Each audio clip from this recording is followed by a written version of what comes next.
Welcome back, ladies and gentlemen, to another edition of Through the Fire and the SBN Small Business Network podcast. I am your host, Ryan Wickline, and today we have a very special guest. He is a keynote speaker, Mr. Dan McQueen. How you doing today, Daniel? Hey, very well, Ryan. Thank you for having me on the show. Hey, it's my honor. I looked at what some of the stuff you've overcome in your life, and I'm like, man, this guy has overcome a lot of adversity and would love to talk to you and let you give our listeners a lot of insight into how to overcome it all. 100%, man. So the number one question the audience is probably wondering, who is Daniel McQueen? A very good question to ask when you don't know someone. I can give you some background if you like. Yeah. So I'm a master's graduate, lived in Sweden for a year, moved to London, got a job in tech, working for a company called Hootsuite, social media management platform. Worked post-sale after the product was sold, on delivery, on implementation. Worked with pretty high-end clients across EMEA, Europe, Middle East, and Africa. So think like Saudi Arabia in the morning, Italy in the afternoon, and then the interior of the UK in the evening. Working with those kind of variety of clients on different kind of use cases. Living my best life, big nights out. We had a keg at the bar, a keg at the office. When that finished off, we spilled out to the pubs and night bussed home around 3, 4 o'clock in the morning. Life was fast, life was loose, life was fun. Started having these headaches, Ryan. They got horrible. Worse after a few weeks. Painkillers like candy for them, and my head was pounding. Headaches got so bad that one day I was on the tube. The tubes had a zigzag around London, lumbering towards Notting Hill Gate tube station on the District line. Those of you that know, the District line is a slow roll at the best of times. Headaches were so bad, vision turned starry and I saw spots. And it slowly started to fade to black. It was a race to see who could arrive at the station first, me or the blindness. I stepped on Notting Hill Gate tube station, mind the gap, and the lights went out. I couldn't see a thing. I was blind. So Ryan, I want to ask you, able-sighted guy your whole life, all of a sudden you're thrust in the depths of blindness. What do you think? What do you feel? What do you do? Please let me know. Probably be very, very scared. That'd be the first thing. I'd be like, I'd be terrified of what was going on. Probably be asking a lot of people what's going on, and then probably try to go somewhere and find out. Yeah, I was afraid as well, but I chose to remain there like a statue. I froze and thought and thought and thought. After the longest 3 minutes of my life, my vision came back, and I carried on my day. But the next day, I went storming back into A&E. A&E is accident emergency in the UK, like ER in Canada and the United States. And I told them I was blind on a tube station in London. What the hell's going on? This is not correct. What's wrong with me? They ran some more tests, and again, they thought it was vertigo. They sent me home. On the way out, they told me I could always get my eyes checked by an optometrist. Optometrist, that's kind of odd, but I'm not a doctor. I don't plan to play one now. The next day, I found myself in Mr. Patel's chair. He was midway through a routine exam when he stops the exam. Excused himself from the room, and he comes back a few minutes later with a sealed envelope, which he hands to me. He told me to go directly to Moorfields Hospital, which I did. Well, Ryan, tell a lie. I stopped at home first to grab a Jack Reacher book by Lee Child, a phone charger, and a bite to eat. Arrived at Moorfields Hospital, handed them the sealed envelope. They ran the same test there again, and escalated to Charing Cross Hospital. We're getting somewhere, I'm thinking. This is positive. This is good. We're figuring out what's going on here. Now, it turns out, Ryan, I had a dangerous buildup of pressure in my brain caused from a non-cancerous cyst in my pineal gland. Turns out I required emergency brain surgery tomorrow. Turns out my world was to change altogether. After a frantic back and forth with folks in Canada, the last text message my mom received reads, "I'll see you soon, Mom. Think I'll have a new haircut next time I see you. Love, Dad." Mom's in the air flying to London on June 21st, 2014. I'm on the operating table.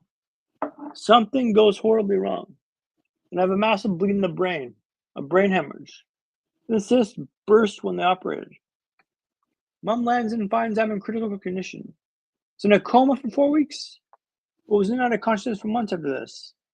Things were pretty touch and go.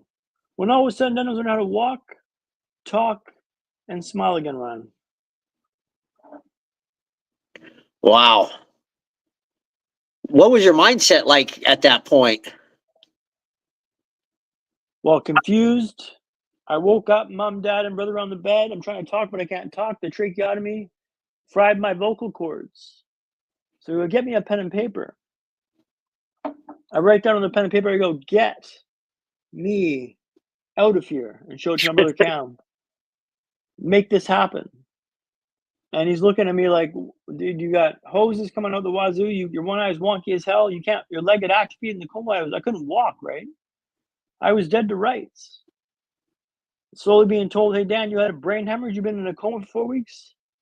This is your new reality. Healthy, active guy one day thrust into the depths of this coma and then woke up 4 weeks later being told, hey, Dan, you had a brain hemorrhage. You can't walk, talk, or smile.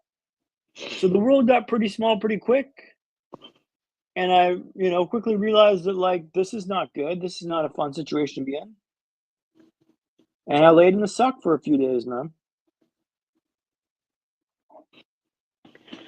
Wow.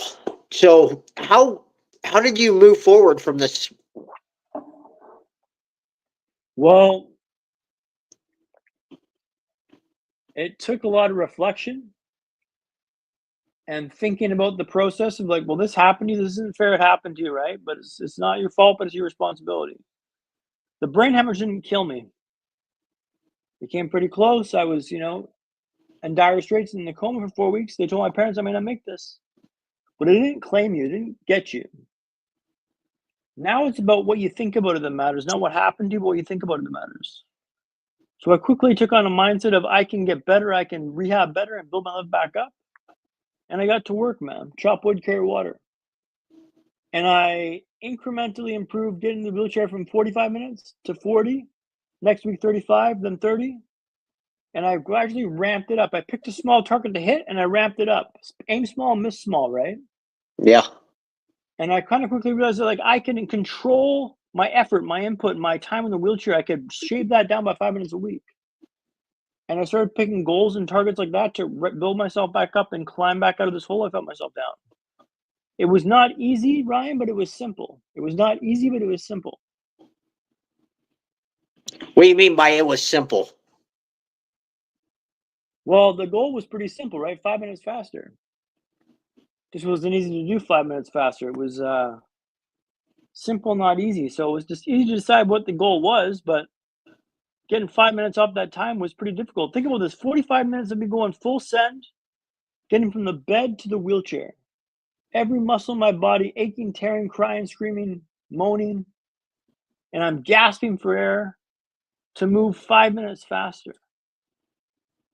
This was arduous, difficult, uphill battle each way for 5 minutes faster. Everything had atrophied in the coma. My muscles were gone. I was skin and bone because I lost about 20 pounds during the coma. During the coma, I would rip out my feeding tube. It was down your nose, and I really didn't like that. So I'd rip it out 2 or 3 times and then put gloves around my hands. And I'd work on these gloves for days to get them to a point where I could rip them off, and then I'd rip out this feeding tube. Every time I ripped it out, they had to put it down me again and x-ray myself to make sure it was in my stomach, not my lungs. And the process would start all over again. 4 weeks of this, man. So I lost about 20 pounds worth of weight. And it was grim as AF, man. It was grim AF. You faced some adversity or a setback back in 2015. Can you tell us about that? Yeah, well, before I go into that, Ryan, I'd love to share your story about the splint in the hospital, if I may. Would that be okay? Yeah.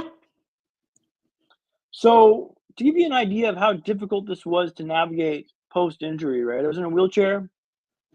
In order to walk, I had to wear a splint over my left leg.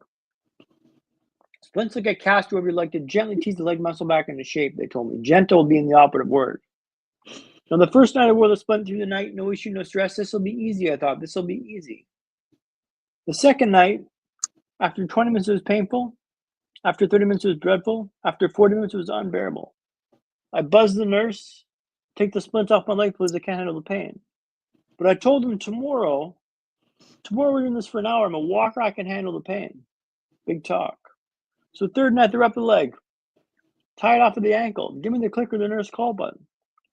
They go patrol the Wilson ward. Now, the Wilson ward was an L shape, so short on this side, long on this side, right? Short on this side, long on this side. Leave me in that hospital room that smells like only a hospital room can smell. Sanitized, sterilized. It's clean, but you're wondering what sort of atrocities have been committed over the guys that let me zestness. After 10 minutes, the leg's painful. After 20 minutes, the leg's dreadful. After 30 minutes, the leg's unbearable. I start passing the clicker back and forth, trying to distract myself from the pain. Now I'm wearing the eye patch today to counter the double vision I've got, which I have today. And, not that 2 of you is not bad, Ryan, but 2 of you is a lot to handle when I'm doing an interview, you know what I'm saying? Yeah. As the clicker is going back and forth, my throws get more enthusiastic.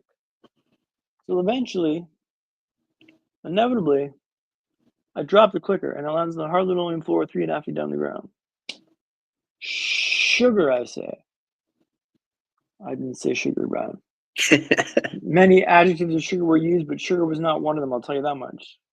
Looked over the edge of the bed. There's the clicker there lying on the floor looking back at me. If I get that clicker, I can stop this pain. I can end this monstrosity. Only problem was the fall from that height might break my arm. In fact, I figured what a 50-50 chance we'd break my arm, a coin flip. Not the best odds. I changed tack. I'm trying to untie the splint, but it's tied up the ankle, not at the hip. I can't reach that far down. I'm not that flexible. Help!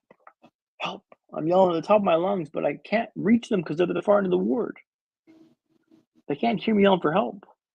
I just have them flip the coin. Drop down and grab the clicker, even if I break my arm.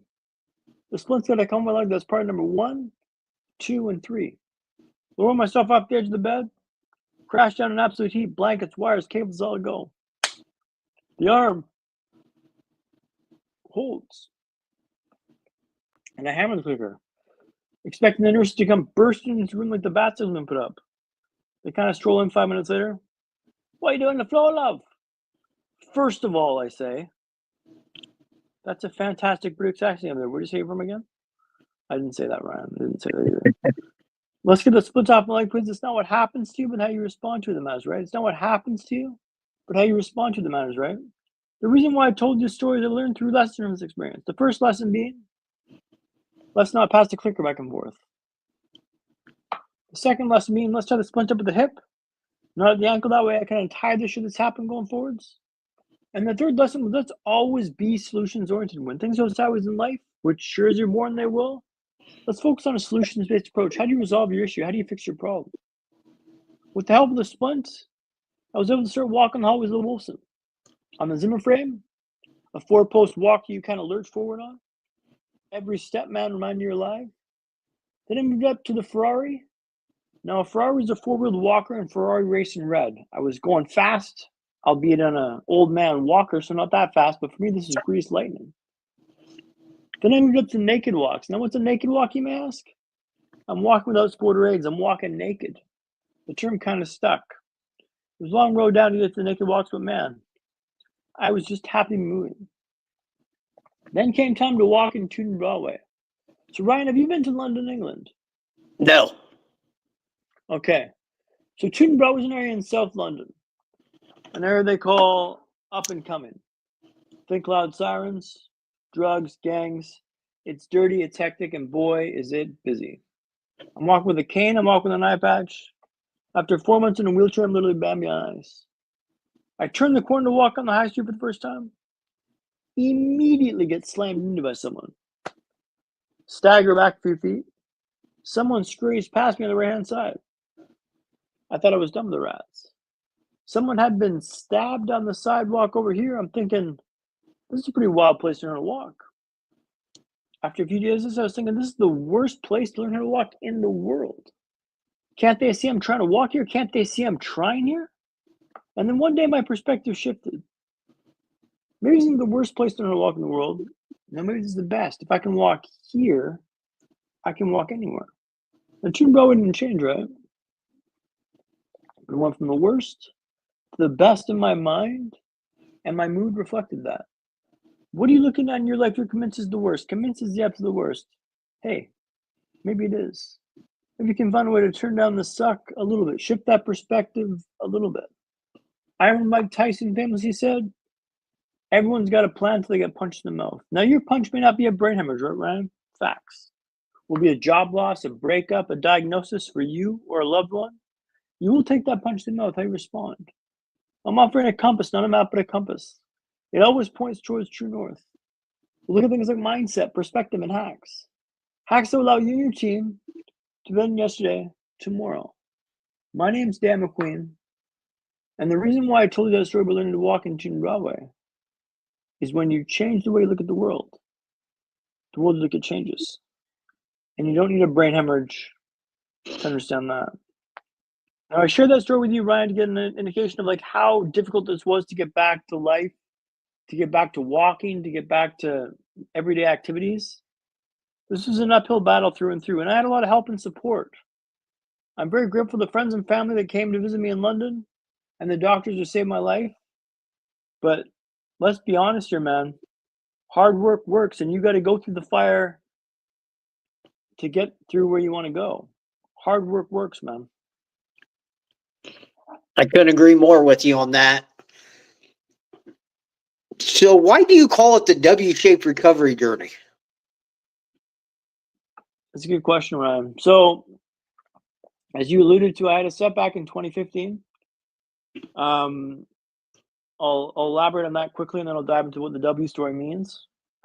So, I made it back to work 2015, a year after the brain injury, year after rehab, speech and language therapy, all this stuff. I'm back to work 2.5 days a week, 3.5 days a week. I'm turning and burning. I'm putting my life back together. I'm putting this behind me, right? Then on July 28, 2015, I had a second setback. And by setback, I mean I was found unconscious in my flat by my mom. The shunt that's in my brain had blocked, leading to hydrocephalus or water on the brain. What had happened was I used to put my mom the tube of the work before I went to work in the morning. She'd go off on her walk, and I'd go in the office. One day I didn't show up. Called my cell, no response. Walked back to my flat. 5 minutes away from Gold Dock Road 2 station on Salgrave Road. Knocks on the door, no response. Opens the door. There I am, unconscious on the floor. She calls 999, like 911 in Canada and the United States, and rushed to the hospital. I wake up the next day to the beeping noise, the heart rate monitor went off behind me. Beep, beep, beep. What happened? What happened? What happened? Well, Dan, you had a second brain surgery. What do you mean? The shunt after the first surgery had blocked, leading to hydrocephalus or water on the brain. It's very rare, they told me, less than 10% of cases. Lucky me, I thought. So I've been working for a year to get back to the office. You put this behind me. I was turning and burning, baby. And this happens to me now. The rug was pulled from underneath my feet. I was stammering to get back up again. So my recovery is like a W. The first setback's down here.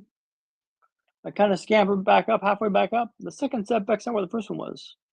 Much lower. The depths of the human experience. Where your hopes and dreams are snickered at. You thought you had a chance, man. You ain't going nowhere. We got you right back down where you belong. The depths of the human experience. Now, rock bottom.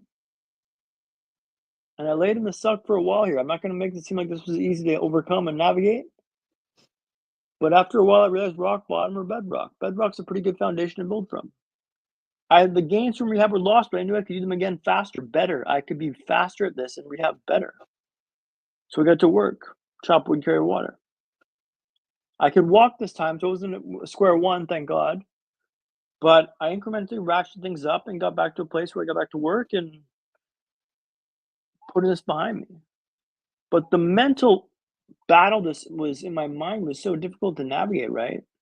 All that progress is washed away. The second time, you got to be kidding me, man. This isn't fair. But it was a mindset game. The gains were lost, but I knew I could do the gains again because I've already done them in the past. Shift your mindset about this, and you can navigate stuff dramatically harder than you think you can handle. That's the W recovery there, Ryan. Wow, that's pretty amazing. Like just thinking of you overcame it, and then you faced more adversity to put you back down further, but had to overcome it again, find a way back. Like, what was one of the things you did that made that recovery that second time a little bit easier?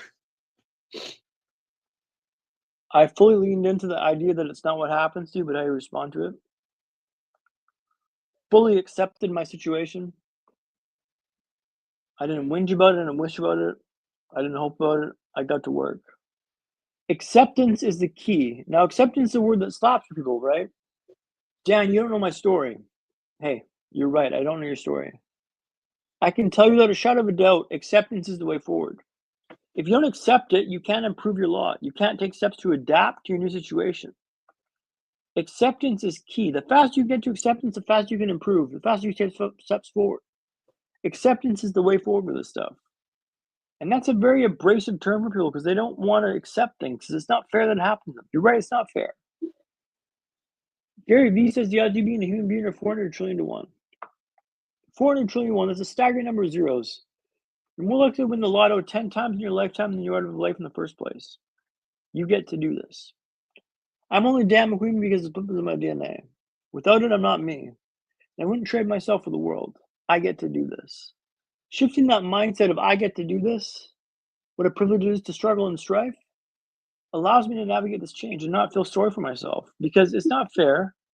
It's not my fault, but it's my responsibility to navigate back from this. The odds of me having a life are so slim in the first place. I'm not going to throw the whole hand away because I don't like this card. I'm going to play the hand, man. So I'd encourage you to stop whinging about it and get after it, man. Acceptance is the key, and that's a slap in the face for someone who's going through hard stuff. I know that. I'm sorry. I don't mean to be abrasive here, but like my experience has told me that acceptance is the way forward. And I hope that that resonates with your audience. Man, I love your attitude. I mean, that mindset that you have that, hey, just because I have a bad card doesn't mean I'm going to fold my entire hand. That's just an amazing perspective to have. Well, like stoicism is quite big in my life now. There's this lovely slide I use in my presentation that I talk to. It's like a cockpit, right? Now, so imagine you're in this airplane plummeting towards the ground. Alarms are going off, sirens blaring everywhere. You open the cockpit door, and there's no one in the cockpit, but you're going straight to the ground. You can see the mountains in the distance. There's a cockpit that's divided in half with a big yellow line down the middle. And it says on the right side, autopilot, do not sit here. Left side says pilot, sit here. What side do you pick to try to fix the airplane on? I hope you say the pilot, sit here side. What you can control. Control the controllables, man. In life, I go through things now. Can I control it? Yes, no. If yes, do something about it. If no, I punt it immediately. I get real narrow with my focus here. What can I control? Is it in my control? Yes, no. Then do something about it. If not, I punt it immediately. And I advise your group to listen to books like by Ryan Holiday. Ego is the enemy. Obstacle is the way. Courage is calling. These books all reframe stuff in or not in a positive light, but like in a real light. How you can harness them in your control and do something about what's in your control and navigate that. Start worrying about everything that's outside of your control, man. You can spiral and get off the piece pretty quick. What can I control? What can I influence? What can I dictate? I say grab the reins and dictate how you want this to play out. Like, you get to do this, man. By shifting that perspective to woes me, to why me, to try me, man, that opens up a huge avenue of try and grit and fight in you. So I invite your listeners to try that out. I love it. How did helping others in rehabilitation become your path to healing? Yeah, so I used to give this. I'm a keynote speaker now, and my keynote speaking days started when I used to give my talks to outpatients at Wilson Rehab Center. Once they had gone through the program, they've had brain injury, strokes, brain aneurysms. I would give a talk to them about life after the hospital, life after the nerve tip goes to the hospital. And I gave this talk maybe 6-7 times for groups ranging from anywhere from like 5 to 15 people. The best comment I got from this was when someone said, after I talked about swimming in my rehab a lot in my talk, how important swimming was for me. One of the gentlemen said, I used to swim before the brain injury. After the injury, I've stopped swimming because it's so labor intensive to swim. After hearing how important it is for you, Dan, I'm going to try again. Now, maybe he stopped after that. Maybe he tried one time and stopped going. Who knows? Maybe he's still swimming today because I inspired him to try. Try, that's the most important bit. That's what you can control, right? My effort, my input, my exertion. So I invite your listeners to try. Give it a punt, man. Try again. That's what you can control. That's what's inspired my Talking Now service, Lend a Hand. Your success is my success. It's a much more holistic place to have motivation come from. Initially, motivation came from a pretty dark place, Ryan. I'll share a story with your group now. The way the nurse got me talking again, I couldn't talk for the first 2 weeks after the brain injury because the vocal cords are fried from the tracheotomy. The doctors told my parents he may not be a talker again. His vocal cords are fried. She looked at my file and she goes, "Oh, I'll get Dan talking again." My parents had built this lovely little biography on me, who Dan is. Sportsman, a master's graduate, a world traveler. He's a sportsman. I'll get him talking again. Took me down to the park, some kids playing soccer, football across the park. She goes, "Dan, those kids across the park, they don't think you're good enough to talk, Dan. They don't think you're good enough to talk." And I found out pretty quickly that's a trigger for me. And he yelled across the park some profanity, "I'll spare you in your team today," but needless to say, I found my voice. Tell me I can't do something, and I will bend the world to prove you wrong. Proving you wrong is a vital piece of motivation, but it also is very toxic and vile. But I still harness that to this day as well, proving you wrong. There's 3 types of certain motivation that I got for your group here, right? Proving you wrong, proving you right, and service. Now, proving you right, I'll show the story about proving you right quickly here. My friend Claire Nash came down to visit me in London. A friend of mine from when I used to work at BC Hydro. She came to visit me in the hospital. She goes, "Dan, you're recovering so well. You're doing so well here." I go, "Yeah, I can make it look like I'm trying harder, but I can try harder. I knew myself that I could try harder." You gotta look in the mirror and be able to look at that person in the mirror and say, "Hey, I did all I could today." She went to Scotland to visit some friends. When she came back down, I was walking.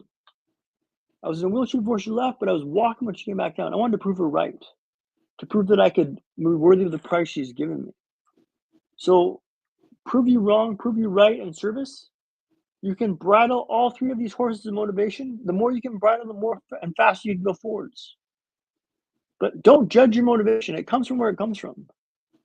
But the more you can harness, the faster you can pull yourself forward out of this rut that you're in. Try to bridle all 3 if you can, and watch results speak for themselves. Motivation is a very fickle and finicky wave, and you can't judge it where it comes from. It comes from where it comes from, man.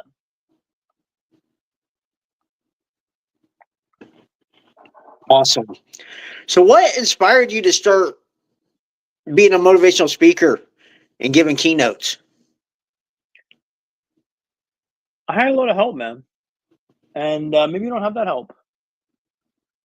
Friends and family, doctors were phenomenal. Service underlines everything I do now. I want to give you a way out. I want to show you my story, not so you get the attaboys, look how good I am, although there's probably some of that in there, Ryan, I'll be honest. But it's going to be like, well, he did it, why can't I? I did these brain scans last year, 2 years ago, Health Tech Connect, a clinic in Surrey, BC, Canada. Put this gel cap on your head, inject it with gel, ask you questions like laptop, window, microphone stand, coffee cup, thermos, speaker. See if your synapses fire or not. My results came back as average. Now, I've had 2 emergency brain surgeries, right? Average is pretty good. I read this as average. Average? There's no way I'm average, man. Have you seen what I've been through? Stuff that. Average. The more I thought about it, the more I realized that average is pretty good. Average means I'm no better or smarter than anyone I speak to. I'm average, man. Everything I've done is based on mindset and perseverance and the will to keep going. And that means that you can do what I've done as well. I'm average, man. I'm average. That's what drives me to share this message, to show what's possible. Because I'm average, man. And that means that you can do this too. Yeah, I love how you just have bounced back and just that never give up attitude that you have. Has sharing this?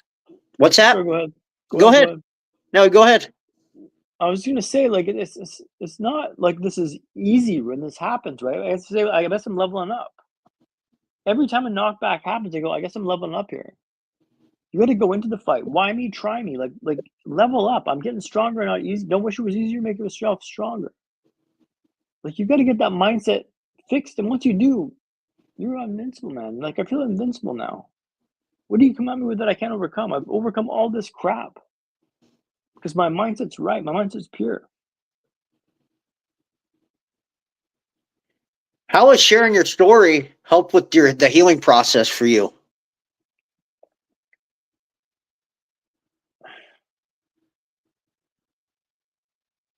Everyone's going through hard stuff, right? Yeah. Everyone's going through big T, little t, big trauma, little trauma. Everyone's got their own stuff. When they hear my story and what I overcome, they get a glimmer in their eye, like maybe I can overcome what I'm facing. Maybe I can do it too. He's average. Why can't I do this? That tinkle, that spark in their eye fuels me to tell my story, to share my experience because I had a lot of help, man. And I'm average, right? By shifting your mindset, you can overcome massive things, overcome massive obstacles. But you got to put the work. And so when I share my story on stage, I want you to see what's possible. I want you to see if I keep going, if I keep the work, I can make this happen. I can push myself forward or pull myself forward. That's what drives me, Brian. Yeah. Can you outline constructive optimism? So constructive optimism is that story I told you about walking and shooting Broadway. Yeah.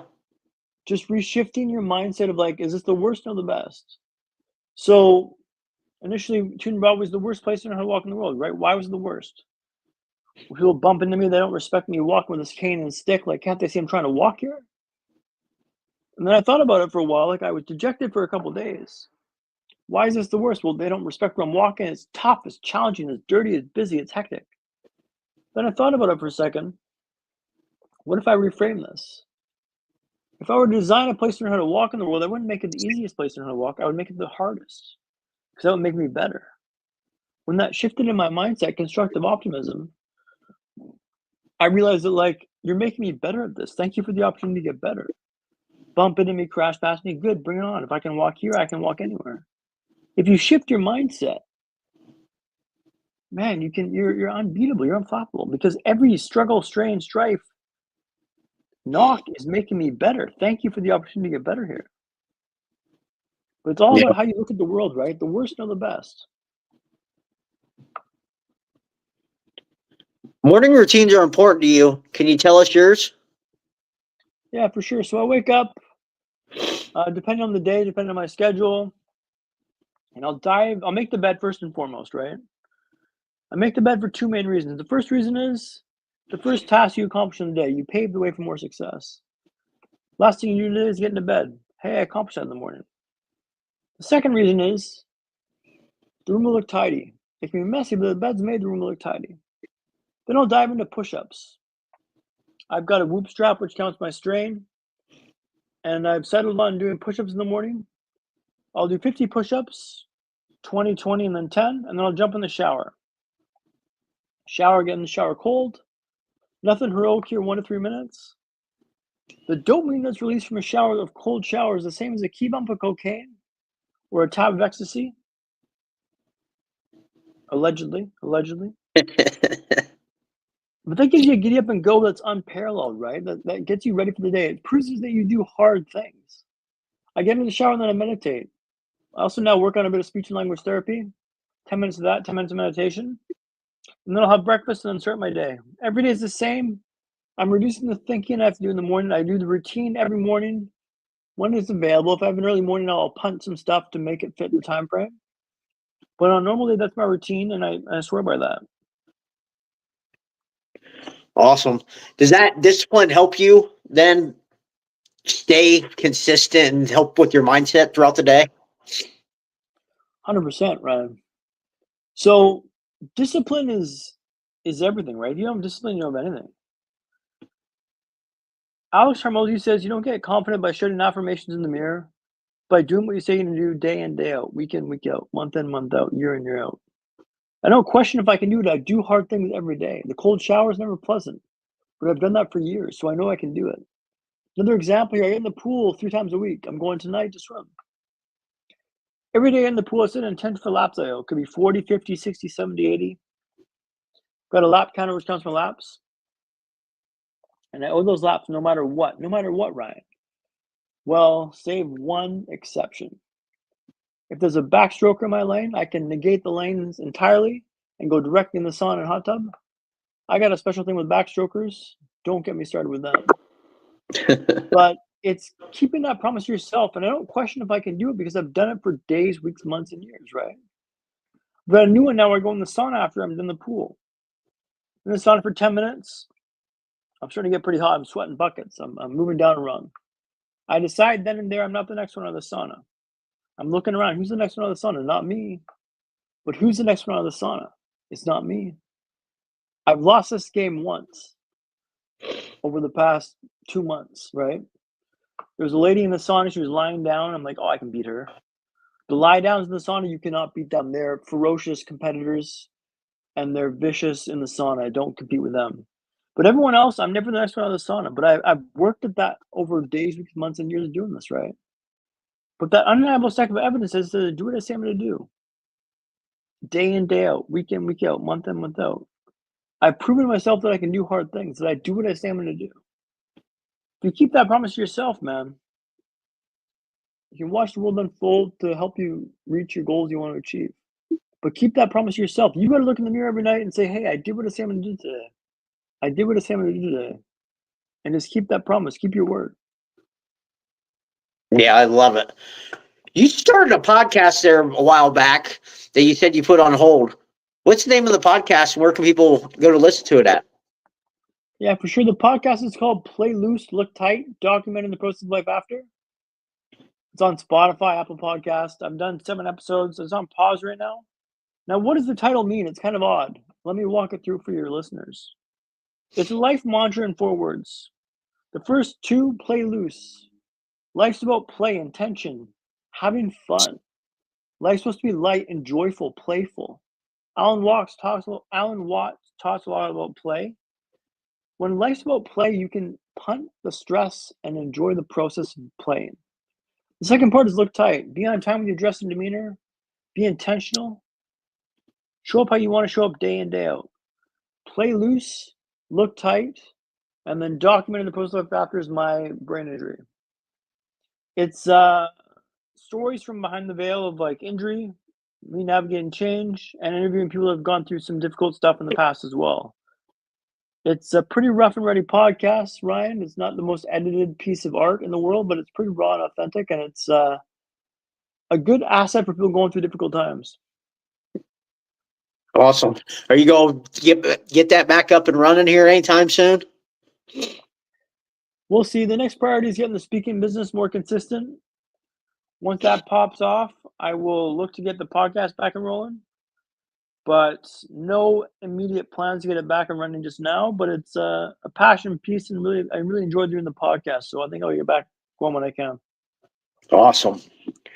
I think I already know the answer to this question, but how important has personal development and upgrading your mindset been for you on your journey? Oh, it's been unquantifiable. If I didn't get my mindset right, I wouldn't be where I'm at today. Full stop. Full stop. The mindset is the most important thing you can control. How you view the world is everything. The odds of being a human being, right? I get to do this. The struggle, the strife, the grind, the fight. The worst know the best. If you can make that mindset shift, man, you can overcome almost anything. Mindset is the way forward. Mindset is what you can control. And I invite your listeners to really refocus on how they can reframe things in a positive light and get after it, man. Mindset is everything. What is one book you'd recommend for mindset or personal development? Obstacle is the Way by Ryan Holiday. Okay. It breaks down obstacles and how people reframe them to find it helpful and a wind at their back, not a wind at their front. Also, another good one is How to Win Friends and Influence People by Dale Carnegie. That's a really good way to kind of reframe how to make friends and maintain relationships when you're older. Yeah. Also, Goggins. You got to love Goggins. His books are phenomenal. the struggle and strife he's been through and the way he's kind of used that to fuel his own vibe. These books will all inspire you and help you to take action to get out of the rut that you're in. But I recommend Obstacles Away, How to Win Friends and Influence People, and a book by Goggins. I think the first one's called Goggins, the second one's called Never Stop, something like this. But they're both pretty good books. Have you read any of those, Ryan? I've read How to Influence People by Dale Carnegie. How to Win People and Influence People. Read that one. Then I noticed you were talking about Chop Wood, Carry Water. I've read that book. That was a pretty amazing book. Yeah, that's what I use to describe work. I haven't actually read the book, to be honest. I just use the phrase a lot. Oh, really? It's if you haven't read it, read it. It's like 100 some pages. I read it in one sitting. It was a really good book. I'll take that under advisement. Thank you, Ryan. What are your short-term and long-term goals? Short-term goals are to get the speaking business into a more consistent nature, get on more stages, share my story wherever I can, take every opportunity I can to get on the stage and share my message and lessons. Long-term goals are, I aim big, Ryan. I aim big. Madison Square Garden is where I want to speak. Awesome. I love it. One how, I'll be on that stage.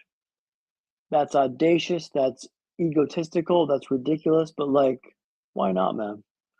Aim for the moon, right? Yeah. Aim for the moon. That's why I said the bigger the goals you set, I mean, it's all about becoming that person who can handle that goal anyways.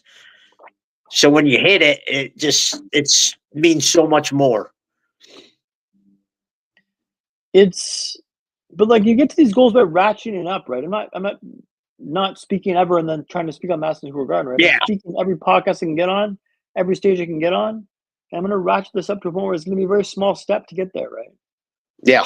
Moonshot well, that's goals what it is is. a bit audacious to say, but like moonshot goals, you get there by ratcheting up to a point where that's not a moonshot goal anymore. It's like the next step. Yeah, and it's all about taking action to get up there too, like you touched on. You got to put the work in, right? This isn't going to happen for you for no work, right? There's a big trade-off. There's a big exchange of work and value to get back to where you want to be. But you got to put the work in. Like neuroplasticity is real, but you got to put work in to make that happen for you, to make it the natural next step. If you're just wishing something was different, it's not going to improve or change for you. You have to intentionally go after it and fail again and again and again, and then you'll succeed. I was on a podcast a little while ago for gaming, right? I'm on a gaming podcast. I don't game at all. The guy goes, what games do you remember playing? I'm like, well, Mario Kart 64. 64 was big for me. Mario Kart 64. Talk about that. I'm like, okay, cool, I can do that. So life's like Mario Kart 64.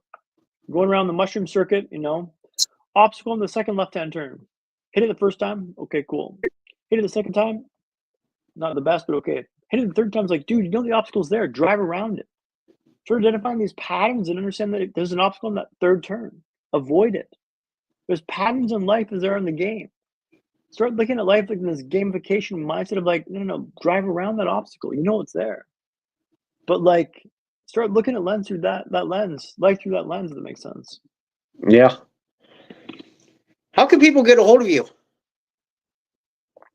Yeah, thanks, Ryan. I've got a website, mcqueendan.com, MACQUEEN, dan.com, and that'll be listed in the show notes.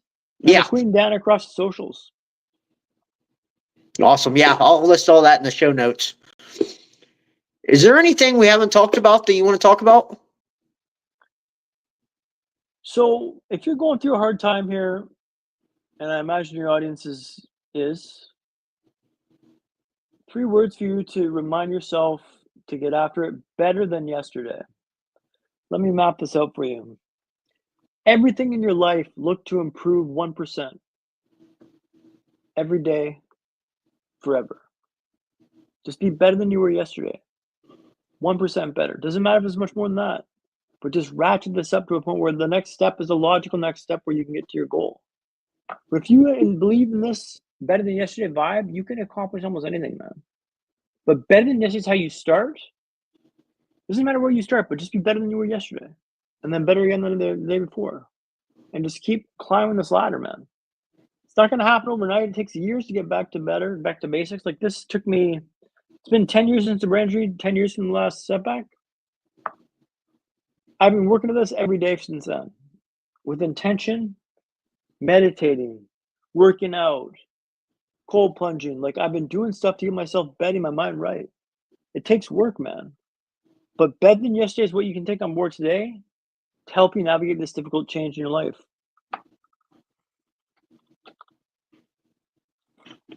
Great advice. Final question. What is one piece of advice you'd like to leave our listeners with about overcoming adversity? Oh. Well, I go back to the better than yesterday piece, but I just used that up, so I have to use something new. Let me think here. One piece of advice.